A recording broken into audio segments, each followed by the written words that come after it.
Coucou, ça va la famille? Alors, aujourd'hui, je voudrais te parler d'une situation que je vis très régulièrement. Et je me dis qu'il y a peut-être des gens qui vivent un petit peu la même chose que moi. Et donc, ça peut être intéressant qu'on en discute. Moi, je suis toujours la personne qui prend les initiatives, qui commence des choses, qui motive les gens pour faire des choses. Et c'est extrêmement fatigant. Je suis la personne qui prend les décisions, qui décide, qui fait tout pour te montrer que tu devrais faire tel ou tel truc, alors que tu sais très bien que tu devrais le faire. Je suis la personne qui va te motiver, qui va prendre les responsabilités. Et c'est quelque chose que je fais depuis un peu toute la vie et j'en ai fait mon métier. Vu que maintenant, j'ai une agence de tourisme, j'organise des voyages organisés, j'organise des tours. Donc, je continue à faire ça dans un cadre professionnel. Mais dans la vie personnelle, je suis aussi cette personne-là. Et alors, même si c'est une habitude pour moi, je me rends compte avec les années qui passent que c'est quand même quelque chose d'assez fatigant. Je me suis rendu compte que j'étais comme ça dans le cadre de mon travail, ok, mais également dans le cadre de ma famille, dans le cadre de mon couple et dans le cadre de mes amitiés. Et alors, en plus d'être fatigant, ce qui est difficile, c'est que parfois, je saoule les gens à être comme ça. Et c'est compliqué parce que on attend de moi que je sois comme ça. Du coup, je le suis. Et il y a des personnes qui ou attendent de moi que je sois comme ça, mais quand je le suis, ça les saoule. Ou bien il y a des personnes qui n'attendent pas ça de moi, mais comme j'ai cette habitude, je le fais avec eux. Et donc, je les saoule. Et du coup, ça me saoule. Et ça crée des situations qui sont pas cool. Je me souviens d'un exemple qui m'avait vraiment donné un... Tu sais, genre, waouh. J'étais avec Little Gypsy, qui est Morgane. Morgane, c'est une youtubeuse voyage. Elle était, je te parle de ça, c'était il y a 6 ans, 7 ans en arrière. Elle était venue chez moi en vacances à Rio. Et en fait, je voulais absolument qu'elle voie certains trucs que je trouvais et que je trouve encore incroyables. Et je voulais qu'elle voie ces trucs parce que je savais que quand elle allait les voir, elle allait être heureuse. Sauf qu'elle, elle avait juste envie de faire d'autres trucs. Et je me souviens d'un jour particulier où elle voulait aller à la plage et moi je voulais absolument qu'elle passe par le marché parce qu'il y avait un défilé d'un bloco incroyable que je voulais absolument qu'elle voie parce que c'était incroyable. Enfin voilà, dans comment moi je vois le monde, tu vois, c'était incroyable, c'était inratable. Et j'ai insisté, elle voulait pas, elle voulait aller à la plage, elle voulait juste, voilà, son objectif de vie c'était d'aller à la mer. Et au final, j'ai un peu triché parce que je lui ai donné rendez-vous et je l'ai fait dans un endroit et je l'ai fait passer par ce marché pour qu'on s'arrête un petit peu pour qu'elle voie ce truc et qu'après on puisse prendre le métro pour aller à la plage. Et j'avais fait plein de trucs comme ça pour un peu l'obliger à faire des trucs que j'estimais être les meilleurs trucs pour elle. Et à un moment, c'était embrouillé. Et c'était un peu un choc pour moi parce que déjà, je ne m'embrouille pas trop avec les gens et les gens ne m'embrouillent pas trop de manière générale. Et elle m'avait un peu embrouillée en mode Laetitia, en fait, arrête de m'obliger à faire des trucs que j'ai pas envie de faire. Même si je passe à côté de trucs, c'est pas ton problème en fait. Et elle avait 100% raison. Mais vraiment. Et ça a été un choc parce que je me rendais pas compte que je faisais ça. Et en même temps, c'était ultra parlant parce que c'est ce que je fais tout le temps. Tu vois, je veux persuader les gens que oui, il faut qu'ils fassent ça. Et depuis toute mon existence. Et quand il y a eu ça, ça m'a beaucoup fait me remettre en question et surtout voir qu'effectivement, il y a des gens qui voulaient, mais il y avait des gens aussi qui ne voulaient pas. En même temps, tout ce que je propose aux gens, tu vois, c'est des choses que moi, j'aimerais faire, que moi, j'ai fait, que j'ai trouvé exceptionnelles. Et en fait, j'ai un peu ce truc de penser que, comme je les trouve exceptionnelles, je n'arrive pas à comprendre, c'est un truc, hein, ça ne connecte pas. J'arrive pas à comprendre que ce soit exceptionnel pour les autres gens. Je te jure. Et je sais que c'est fou et que j'ai tort. Et en même temps, les gens ne savent pas que c'est exceptionnel. Donc, il faut qu'on leur montre, tu vois. Elle est où la limite? Je n'ai pas la réponse. J'essaie de la trouver avec le temps maintenant, mais je n'ai pas la réponse. Et à côté de ça, il y a un truc, c'est que souvent, je dois prendre le contrôle des choses. Donc, avec des gens qui, pour le coup, sont plus consentants, je dois prendre le contrôle des choses. Et quand je prends le contrôle des choses, en vrai, ça marche bien et ça se passe bien. Pas sur tout, mais sur ce genre de trucs parce que justement, j'en ai fait mon travail et que j'ai l'habitude et que voilà, ça marche bien. Et pour moi, il y a aussi un truc rassurant mais contrôlant, bien évidemment, de si je le fais moi, ça va marcher, donc autant que je le fasse moi, comme ça, c'est fait. On est beaucoup à être comme ça. Et je me rends compte avec les années que je suis très contrôlante, effectivement, dans certains aspects de ma vie.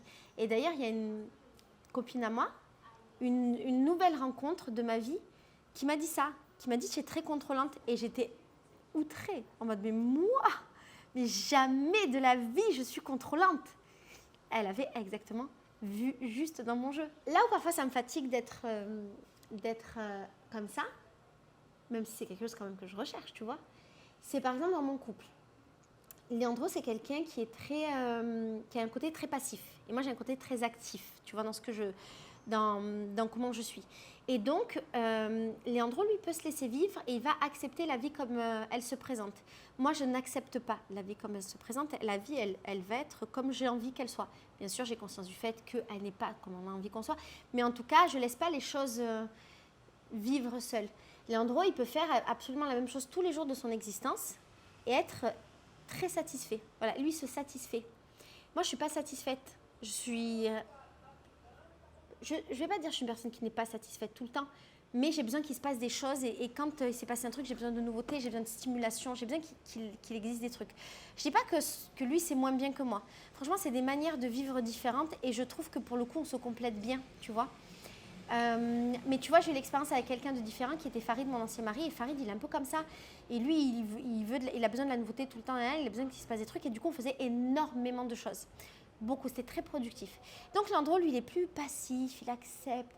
Et donc, si je veux qu'on fasse des choses, il faut que ce soit tout le temps moi qui initie le mouvement. Et j'avoue, il y a des moments où ça m'épuise beaucoup. Parce que c'est un effort et c'est une charge mentale que je n'ai pas envie d'avoir. J'aimerais avoir un mec qui, je sais pas moi, là de nulle part, il me dit Laetitia, viens, on va au resto, Laetitia, viens, on parle là, Laetitia, on fait ça. Léandro le fera jamais. Franchement, si c'est pas moi qui lui dis viens, on fait ça, lui, il est bien. Très bien. Et je suis partie en vacances avec lui en juin dernier. Et j'avais mon frère également. Mon frère est pareil. C'est peut-être une malédiction, tu vois. Mes frères sont un peu comme ça. Et mon frère, Iliane, tout lui va. Et en même temps, s'il fait ses trucs et qu'il fait rien, il est bien. Il a une capacité de rien faire qui est exceptionnelle. Et Léandro, pareil. Léandro peut rester à regarder le ciel pendant 1 heure. Il est bien parce qu'en fait, il se repose. Il arrive à se reposer, tu vois. Mon frère aussi, ils arrivent à passer du temps. Moi, je ne suis pas capable. Je suis très, très active, en fait. Extrêmement active, tout le temps. Et donc, ça m'a beaucoup fatiguée parce qu'en fait, de passer ces vacances avec eux, parce qu'en fait, en même temps que j'ai besoin de contrôler, d'organiser machin pour être sûre que ça va être vraiment bien, eh bien, ça m'épuise qu'eux ne prennent pas des initiatives. Et est-ce que je leur laisse la place de les prendre? C'est une question, je n'ai pas de réponse, tu vois. Est-ce que je leur laisse vraiment cette place de prendre des initiatives? Ou est-ce que le fait que moi, j'en prenne tout le temps, ça ne leur laisse pas? Et en même temps, quand j'en prends pas, ben, ils n'en prennent pas. Et en même temps, comme ils sont habitués à ce que je le fasse, ben, bien entendu qu'ils ne vont pas penser à le faire. Petite pause, jus de fruits, très bon.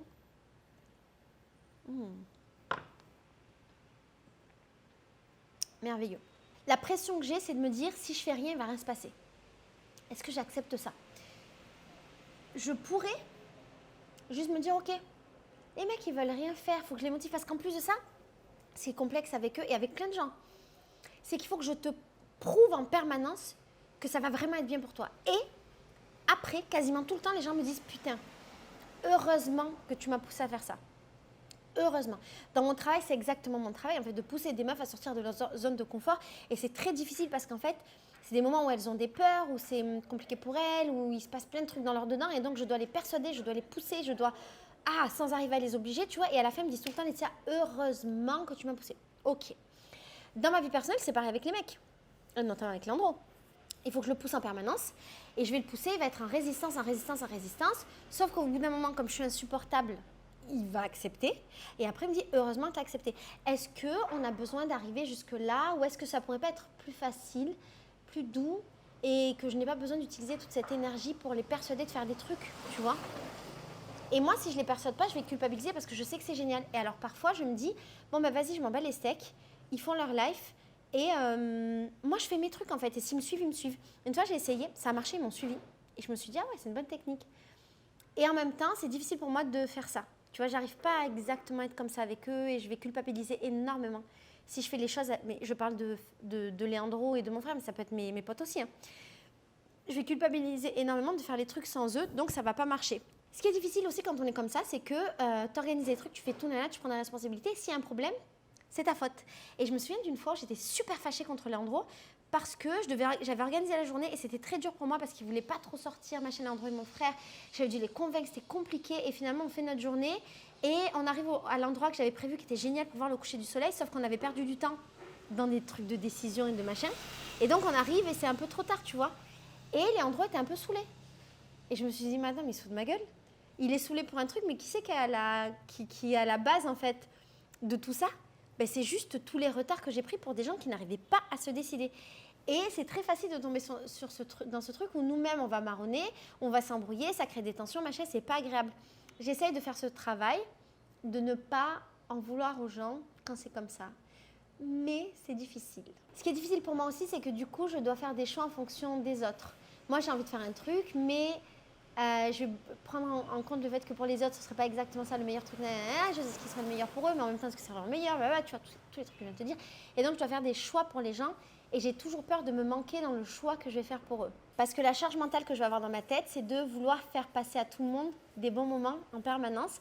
Et en fait, ça me crée un truc où parfois, moi, j'arrive pas à profiter du moment. Et où parfois, ça c'est trop bizarre comme sensation, je ne sais pas si je vais arriver à expliquer. Exemple, je veux absolument que quelqu'un découvre une samba ou un bloco ou un truc de Rio, n'importe quoi. Je veux absolument, parce que je sais que c'est génial. Et quand on va faire le truc, je vais avoir l'impression qu'en fait, c'est pas si génial, qu'en fait, les gens vont pas s'y aimer, qu'en fait, est-ce que je me suis pas trompée? Est-ce que c'était si bien? Est-ce que machin? Donc, je vais culpabiliser sur des trucs que je peux pas contrôler en fait, parce que je sais qu'à la base c'est bien, mais en même temps, je suis pas l'organisatrice du truc, mais je vais un peu baisser le truc, et en même temps, c'est comme si je me baissais à moi, tu vois. Je vais baisser à fond le truc, et me dire qu'en fait, c'était pas un bon choix et qu'en fait c'était nul et qu'en fait mais comment j'ai pu croire que ça allait vraiment leur plaire parce que vraiment c'est nul et nanana. Et quand après je prends du recul, je me rends compte qu'en fait non, j'ai tort, c'était vraiment bien, mais j'ai ce truc, cette insécurité en permanence de vouloir faire plaisir aux gens et de ne pas savoir si je leur fais vraiment plaisir. C'est une charge mentale qui est énorme. Mon cerveau il s'épuise, il a d'autres sujets à traiter, hein. Pas que ça. Du coup, comme je suis comme ça, qu'est-ce que j'ai fait? J'ai fait de ça mon travail. Pardon, je me gratte parce qu'en fait, je me fais piquer par des moustiques et j'ai très peur parce qu'il y a une épidémie de dengue à Rio. Donc, et là, c'est l'heure des moustiques de la dengue. Donc, j'ai un peu peur et je me gratte en me disant « Ah, j'espère que c'est pas la dengue, j'espère que c'est pas la dengue. » Bref. Qu'est-ce que je voulais dire? Donc, qu'est-ce que j'ai fait de tout ça, de cette caractéristique d'être chiante et de vouloir faire plaisir aux gens tout le temps en leur imposant des trucs qu'ils n'ont pas envie de faire? J'en ai fait mon travail. Donc, je me suis créé un travail où c'est exactement ça que je dois faire tous les jours. Donc, je t'en ai parlé dans la vidéo. J'accepte que mon mec et mon frère et certaines personnes autour de moi soient extrêmement passives et se laissent vivre et c'est pas grave. Et à partir du moment où j'ai accepté, ça m'a enlevé une énorme charge mentale parce que je me dis ok. Et je crée ma vie de mon côté. Et quand j'ai envie de me donner ce travail de persuader les gens, je les persuade. J'ai un peu diminué ce truc de vouloir persuader les gens. Maintenant, c'est la personne, elle veut pas. Je lui dis ok. Pas de problème. Et je fais mes trucs et je suis très bien. Et ça m'enlève cette charge. Et du coup, quand j'arrive au lieu ou au truc que je voulais faire, j'ai pas cette pression de est-ce que la personne va vraiment aimer. Parce que tu vois, il y a ce truc, je l'ai tellement persuadée, j'ai tellement été là derrière elle, il faut que ce soit exceptionnel en fait. Et des fois, c'est juste très bien, mais c'est pas exceptionnel. Donc, j'ai plus cette charge mentale, je profite des moments. Et voilà, je fais beaucoup plus de choses seule parce qu'au moins, j'ai pas à persuader les gens. Des fois, j'en ai marre d'être comme ça, mais je me suis tellement habituée à être comme ça que c'est devenu mon normal. Est-ce que c'est bien, est-ce que c'est pas bien? Est-ce que je vais changer, est-ce que je vais pas changer? Comme je vieillis, je me dis, bon, les traits de caractère, ils vont peut-être être plus poussés, peut-être que je vais être encore plus comme ça. Ou est-ce que je vais lâcher l'affaire? Je vais dire, je m'en bats les couilles. Faites vos trucs, moi je fais les miens. On verra. Mais je crois au fond, que je préfère être comme ça. Et que je recherche quand même ce truc de faire en sorte que les gens soient heureux, qu'ils fassent des trucs bien. Et de leur créer des beaux moments dans leur vie, de leur créer de bons souvenirs, de créer des bons trucs. Donc peut-être que je vais devenir de plus en plus comme ça, que je vais continuer dans cette lancée, on ne sait pas. Si jamais tu es proche de moi et que je suis comme ça, pardonne-moi, je te jure que je veux juste que tu sois heureuse ou heureux à la fin. Promis. Et fais-moi confiance. Parce qu'en vrai, les trucs, ils sont vraiment bien quand je te dis qu'ils sont vraiment bien. Voilà. Si jamais tu es comme ça, dis-moi dans les commentaires. Dis-moi comment toi tu fais avec ça. Est-ce que c'est facile à vivre? Est-ce que c'est difficile? Est-ce que tu trouves des solutions? Est-ce que tu trouves des parades? Est-ce que tu n'acceptes pas les gens? Dis-moi. Je serais très curieuse. C'est intéressant de voir comment les gens, ils arrivent à vivre avec les mêmes problèmes que toi. Et des fois, les mêmes problèmes psychologiques que toi. Voilà, je te fais des gros bisous et je te dis à très bientôt pour parler d'un autre sujet, peut-être d'une autre de mes névroses. Qui sait? Bisous, ciao.